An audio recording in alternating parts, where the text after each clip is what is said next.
পনকা বেগুন আলু দিয়ে পোস্ত আর বাদাম দিয়ে কি করে রেসিপিটা করি একবার হলেও দেখুন কীরকম করে করছি।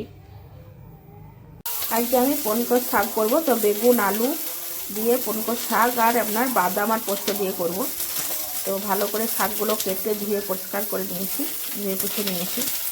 আমি দেখুন তেলের উপর 5 ফোড়ন দিয়েছি, তারপর এবার বেগুনটা আর বাদাম আর পোস্ত দিয়েও একটা বেটে নিয়েছি। বাদামটাকে হালকা করে ভেজে নিয়ে খোসা ছাড়িয়ে আর পোস্তটাকেও হালকা করে ভেজে নিয়েছি, নিয়ে ভালো করে একদম পেস্ট করে নিয়েছি। আমার দেখুন বেগুন আর আলুটা আমি হালকা করে নেড়ে নিয়েছি। আমার আলুটা কিন্তু মুড়ি খাবার ভাজার আলু ছিল, তো মুড়ি দিয়ে খাইনি, তাই বলে আলুটা দিয়ে দিলাম আমি।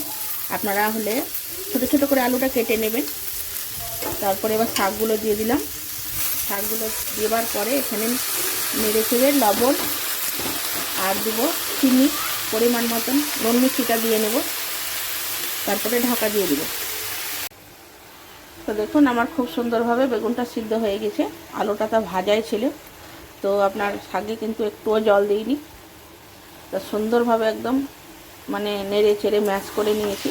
আপনারা চাইলে শুধু পনকা শাকটাও করতে পারেন, মানে একটুখানি হয়ে যাবে বলে আমি বেগুন আলুটা দিয়েছি, তো এটাও খেতে খুব ভালো লাগে। তো আমি এবার পোস্ত বাটাটা আপনার বাদাম পোস্তটা দিয়ে দেবো। এটা সুন্দর করে একদম নেড়ে চেড়ে নিতে হবে। বাদাম পোস্তটাতে কিন্তু বেশি পরিমাণেই একটু দিতে হবে, তবেই ভালো লাগবে আপনার জিনিসটা।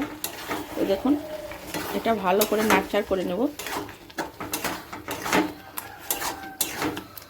তো দেখুন আমার একদম রেডি হয়ে গেছে, আমি গ্যাস বন্ধ করে দিলাম। তো আপনারা একবার এরকম করে খাবেন, গরম গরম ভাতের সঙ্গে খেতে খুব সুন্দর লাগে।